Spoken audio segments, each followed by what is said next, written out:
17, versículos 16 solamente y el versículo 18. Esos dos versos vamos a dar lectura y vamos a predicar con el tema Cristo, el creyente y el mundo.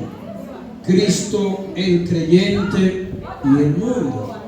Amén. Esperamos que el Señor bendiga de una manera muy poderosa nuestras vidas. Si usted tiene ya la Biblia abierta ahí, vamos a leer entonces esos dos versículos en el nombre del Señor Jesucristo. Amén. Versículo 16 y versículo 18. No son del mundo, como tampoco yo soy del mundo. Pasemos al verso 18. Como tú me enviaste al mundo, así yo los envío, lo he enviado al mundo. Gracias, Señor, por tus santas palabras, oh Padre eterno. Bendícela en nuestros corazones en el nombre del Señor. Amén. Pueden sentarse los que están parados. Ya le pronuncié el tema que vamos a estar predicando basado en los pasajes que hemos leído, pero es importante hacer ciertas aclaraciones sobre la palabra mundo que aparece aquí en el Evangelio de Juan en diversas partes del Evangelio, y la palabra mundo aparece a lo largo de la Biblia. Y eso debe llamar nuestra atención, y es por ello que es importante, antes de continuar exponiendo nuestro pasaje, hacer algunas explicaciones acerca de los diferentes significados que tiene la palabra mundo en la Biblia y también en el mundo secular. O sea, mire que menciona la palabra mundo. También en lo secular, la palabra mundo tiene diferentes connotaciones, y para eso, para una mejor comprensión de lo que nos vamos a referir, es importante que tengamos en nuestras mentes antes de los distintos significados de esta palabra. Yo sé que usted conoce un pasaje que se encuentra en el mismo libro, en el mismo Evangelio de Juan, capítulo 3, versículo 16, un texto muy conocido por nosotros. Porque de tal manera amó Dios al mundo, que ha dado a su único Hijo, para que todo aquel que en Él crea no se pierda, mas tenga la vida eterna. Así que el Señor nos está mandando aquí, o nos está diciendo, que Dios amó el mundo. Mientras que en primera de Juan, capítulo 3, versículos 15, 16 y 17, el apóstol Juan nos manda a que no amemos el mundo. Fíjese, Juan 3:16, porque de tal manera amó Dios al mundo. Primera de Juan, capítulo 3, versículos 10, 15, 16 y 17, dice el apóstol, el mismo apóstol, inspirado por el Espíritu Santo: no améis, mi amor, no améis al mundo, ni las cosas que están en el mundo. Entonces, por eso le dije al principio que es importante ver el significado de esta palabra en sus diferentes dimensiones para poder comprender. La palabra mundo significa globo, terráqueo. La palabra mundo significa cosmos, es una palabra griega, y cosmos nos estamos refiriendo simplemente a todo lo que Dios ha creado, como la tierra, el mar, las galaxias, el cielo y todo lo que existe visiblemente. Todo a eso nos referimos en muchas ocasiones para hablar de mundo. Sin embargo, nos referimos a mundo para hablar del mundo de las personas, el mundo de la gente. Ustedes podrán recordar la expresión, por ejemplo, este mundo está mal. Cuando la gente dice, este mundo está mal, este mundo va mal, ¿usted cree que la gente se está refiriendo a la tierra en sí? No. Se está refiriendo al mundo de las persona. ¿Verdad que sí? Pero si si usted escucha a alguien diciendo el mundo está temblando, o la tierra, se está refiriendo al mundo que ya le mencioné, al cosmos, a la tierra que Dios creó. Y cuando Juan dice que no amemos al mundo, aquí la palabra mundo lo que significa es el sistema que gobierna el mundo, el sistema de pecado, el sistema pecaminoso con la que el mundo se guía y se dirige, el mundo de maldad, a ese mundo, al mundo de las vanidades, al mundo de las vanaglorias, a la vanagloria que hay en el mundo, y a eso es que Juan dice que no amemos al mundo. Pero cuando el Señor dice que de tal manera Él amó al mundo, lo que está entonces diciendo es que Dios ama a la gente pecadora y que por ende le envió a su Hijo a morir por esa gente, a morir por ese mundo. ¿Ven? Como la palabra mundo contiene diferentes maneras de entender o interpretar o diferentes significados, y es importante antes de que nosotros veamos este tema basado en los textos que leímos, haber explicado lo que ya hemos terminado de explicar. Yo voy a mencionar nuevamente nuestro pasaje, nuestro texto. Dice: no son del mundo. No, claro que no. ¿Y dónde vivimos entonces? En el mundo. ¿Y cómo es así, ves, Señor, que ellos no son del mundo y viven en el mundo? ¿Qué está diciendo? ¿Se contradice la Biblia? No. La Biblia lo que tiene es que ser interpretada en su contexto y ver lo que significa. Entonces aquí en nuestro texto, ¿qué significa la palabra mundo? Pues no está hablando del globo terráqueo, de la tierra, no está hablando de la bondad que se hacen en el mundo. Ellos son del mundo, pero no son del mundo, ¿verdad? Dice el versículo 16, repito, no son del mundo, sino que los guardes del mal. Perdón, no son del mundo, como tampoco yo soy del mundo. Como tú me enviaste al mundo, así yo los he enviado al mundo. Pero bien, Dios nos ha enviado al mundo, pero Él dice que no somos del mundo. Pero en este capítulo, Jesús está elevando lo que llamamos, o lo que comúnmente conocemos como la oración sacerdotal que Jesús hizo antes de ascender al cielo. Allí, a lo largo de este capítulo, que contiene aproximadamente unos 26 versículos, Jesús hace esta extensa oración por los discípulos del momento y por todo lo que habían de creer a lo largo de la historia. Y Jesús, orando, le dice al Padre que lo guardes del mundo. Más adelante dice: no te ruego que lo quites del mundo, sino que los guarde del mundo. Aleluya. Así que no somos del mundo en el sentido de cómo el mundo se rige.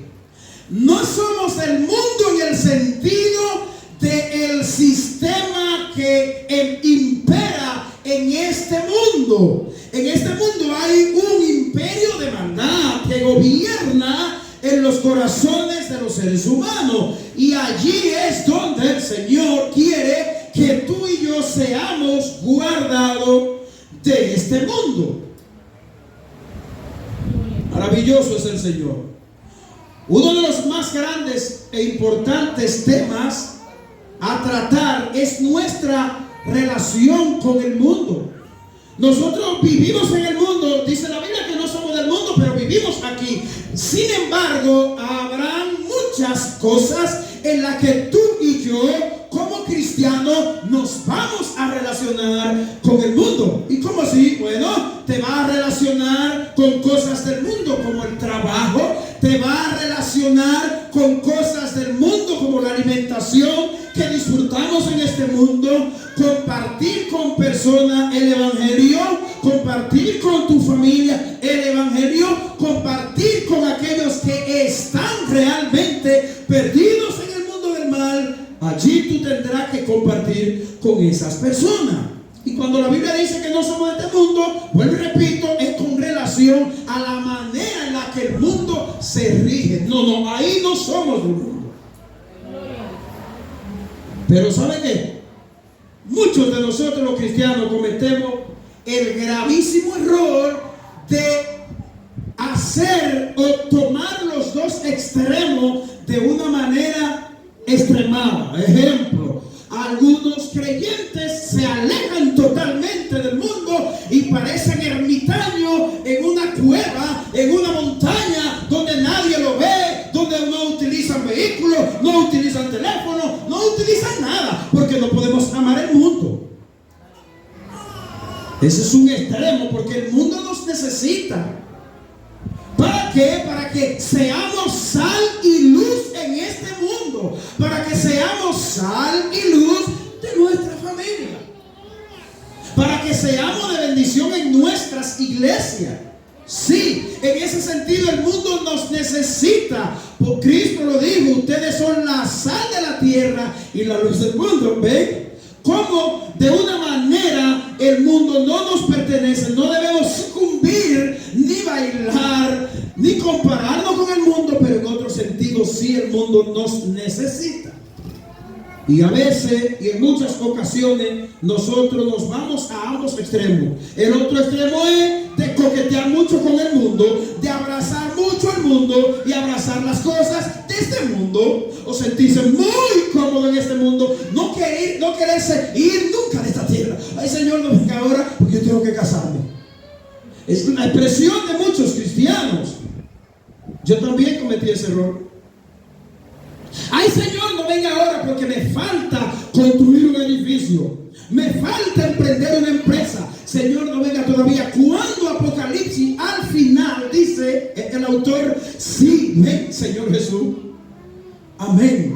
O sea, la iglesia debe gemir y decir, sí, ven, Señor Jesús. Ahora, cuando muchos creyentes piden con ansia, ven, Señor Jesús, cuando están en fuertes pruebas, cuando están en fuertes crisis, cuando ya no aguantan la prueba, es como un tarro que está ya al estrellar. Cuando nos encontramos en esa situación, ahí sí queremos que Él venga. Pero no, cuando estamos bien y estamos floreciendo en el mundo, no, Señor, espera, no venga todavía. Así que estos dos extremos son peligrosos. ¿Cómo entonces mantenerse neutro? Y es lo que nuestro pasaje nos quiere enseñar hoy. ¿De qué manera yo puedo vivir en el mundo y comportarme como debo comportarme en el mundo? Vivir como debo realmente vivir en el mundo. Bueno, hay en otras ocasiones también que nos introducimos muy intensamente en este mundo. En estos dos pasajes que nosotros acabamos de leer, en el versículo 16 y en el versículo 18, el Señor Jesucristo enseña cuál debe ser la actitud correcta de cada cristiano. Estamos en el mundo, pero el Señor que nos guarde de este mundo. Quiero solamente desarrollar dos cosas. Número uno, el creyente no es de este mundo. Vamos a ver el versículo nuevamente. No son del mundo, como tampoco yo soy del mundo. ¿Qué quiere decir esta expresión? Porque alguien puede argumentar y decir, ¿cómo que tú no eres del mundo? ¿Y dónde tú vives? Ah, pues tú eres extraterrestre entonces. Y por eso fue importante explicar la palabra en sus diferentes significados. Pero vamos a ver a lo largo de la Biblia a qué se refiere esta expresión. El creyente no es del mundo. Ahora, ¿a qué mundo se refiere la Biblia? Yo quiero repetir un pasaje que cité hace un momento. Y es Primera de Juan, capítulo 3, los versículos 15 al 17. Escuchen.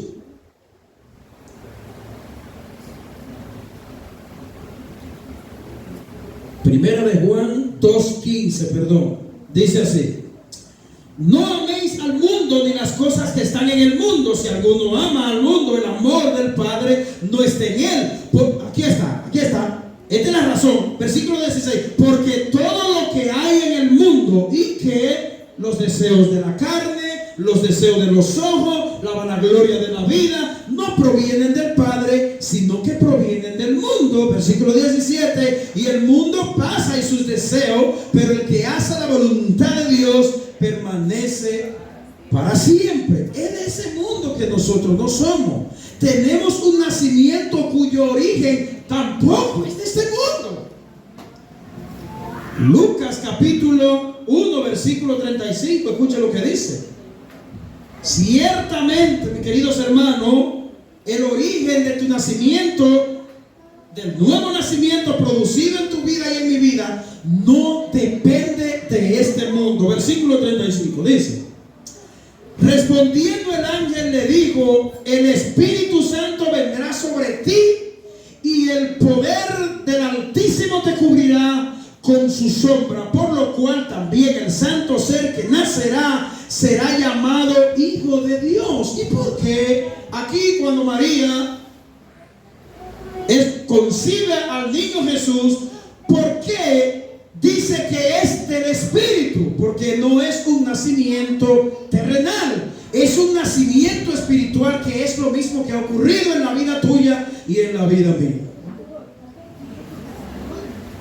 Juan 1:13 dice, escuche bien, Juan capítulo 1 versículo 13 dice: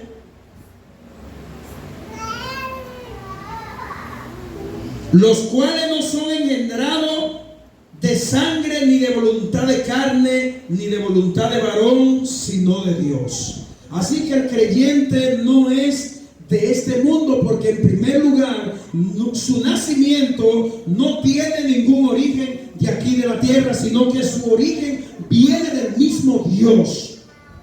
Pero que también tenemos un Padre que no es de este mundo. El Padre no pertenece a este mundo, y ya lo vimos en primera de Juan, porque los deseos de este mundo no provienen de Dios, sino que provienen de este mundo. Tenemos un Padre que no es de este mundo, pero tenemos también una experiencia que no es de este mundo. Juan capítulo 4 versículo 32, escuche lo que dice: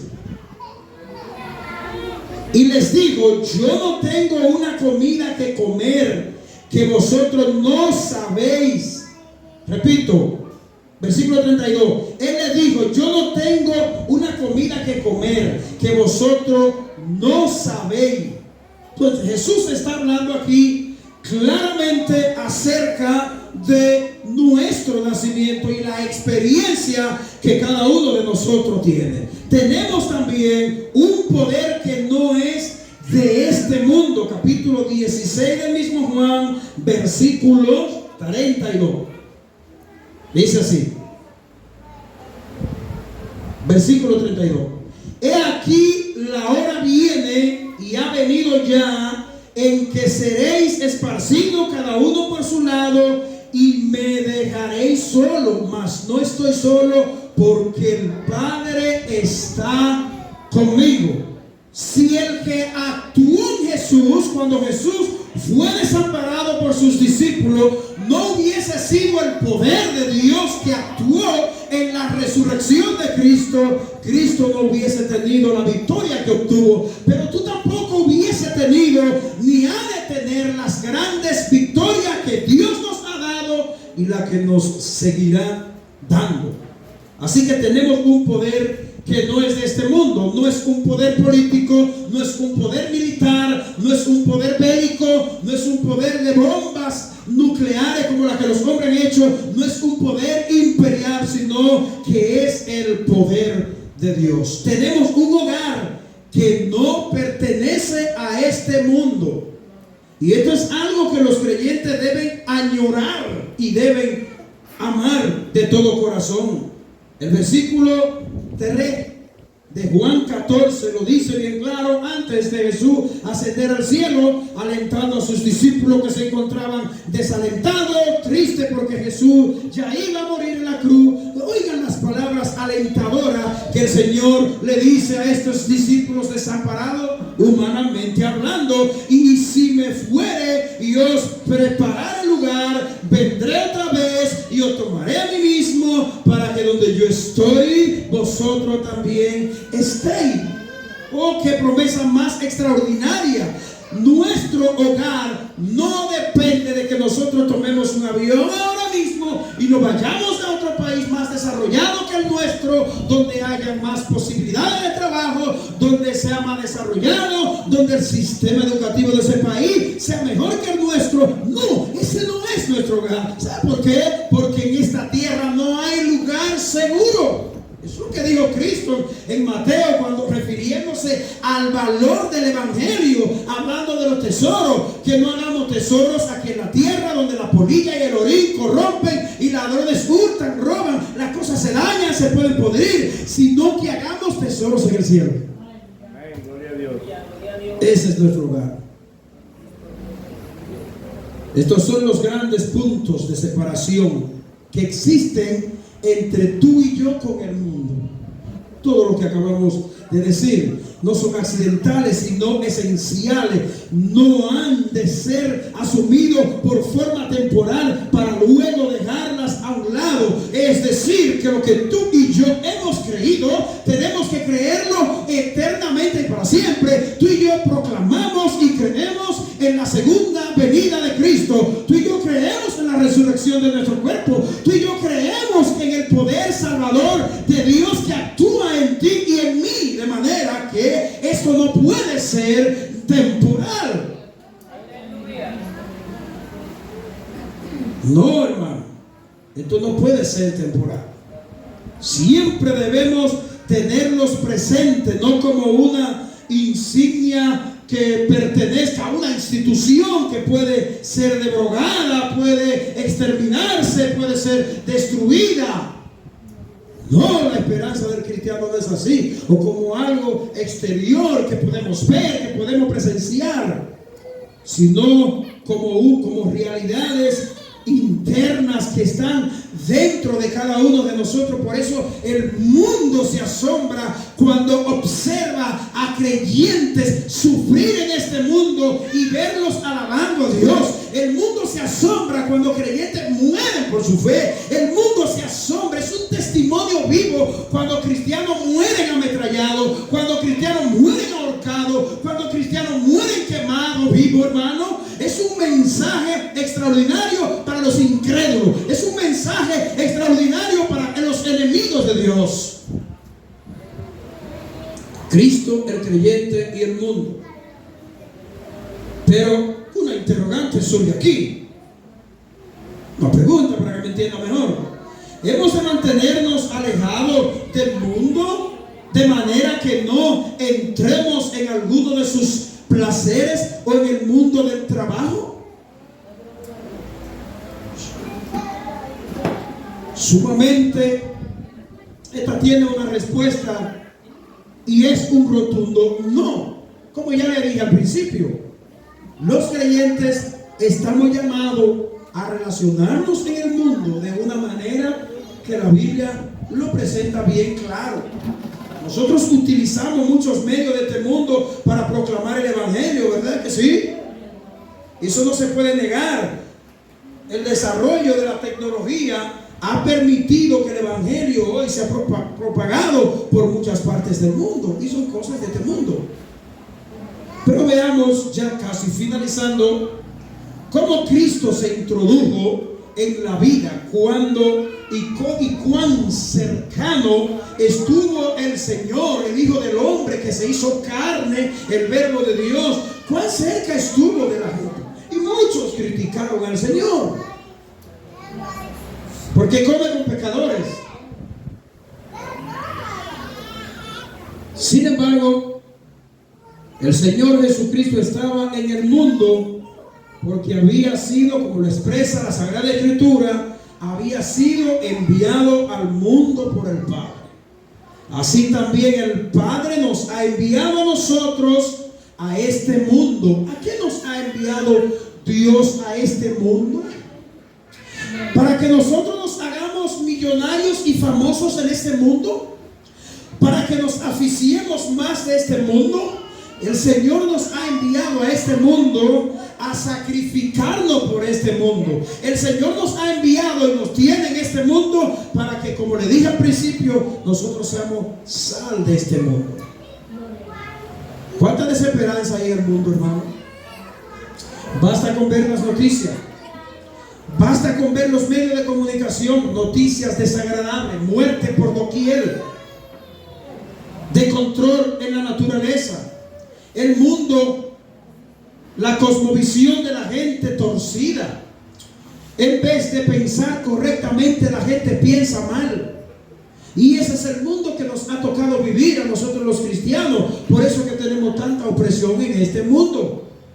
Y por eso usted y yo no debemos asombrarnos por las cosas que ocurren en este mundo. Más bien debemos cada día apropiarnos de lo que Dios nos ha entregado a cada uno de nosotros y vivir, pero bien a kilómetros de este mundo y del sistema malévolo de esta tierra. El creyente es enviado a este mundo. Hemos de revelar al Padre con el propósito primordial con que Dios nos ha enviado a este mundo. Yo quiero fundamentar esto que acabo de decir con dos citas bíblicas. Una es en Efesios capítulo 5, los versículos solamente 1 y 2. Escuche bien. Como nosotros, los creyentes, hemos de revelar a Dios el Padre en este mundo. Efesios capítulo 5, los versículos solamente 1 y 2. Escuche bien. Dice: sed pues imitadores de Dios como hijos amados, y andad en amor como también Cristo nos amó y se entregó a sí mismo por nosotros como ofrenda y sacrificio a Dios en olor fragante. De esa manera nosotros exponemos a Dios ante los ojos del mundo, pero también nosotros hemos de buscar y salvar a los perdidos. Hay cientos de llamados en la Biblia donde nosotros debemos proclamar y compartir el Evangelio con los perdidos. Concluimos pues diciendo lo siguiente: no podemos acercarnos al mundo, mucho al mundo, en el sentido negativo, ni tampoco alejarnos mucho de él en el sentido positivo. ¿Usted entendió eso? Lo voy a repetir. No podemos acercarnos mucho al mundo en el sentido negativo, pero tampoco podemos alejarnos tanto del mundo en el sentido positivo. Tenemos que acercarnos a Cristo por la fe y rendirnos a Él, y también acercarnos a nuestros semejantes para amarle y para nosotros ayudarnos a ellos llegar a Dios. Así que Dios nos bendiga. Amén. Yo espero que esta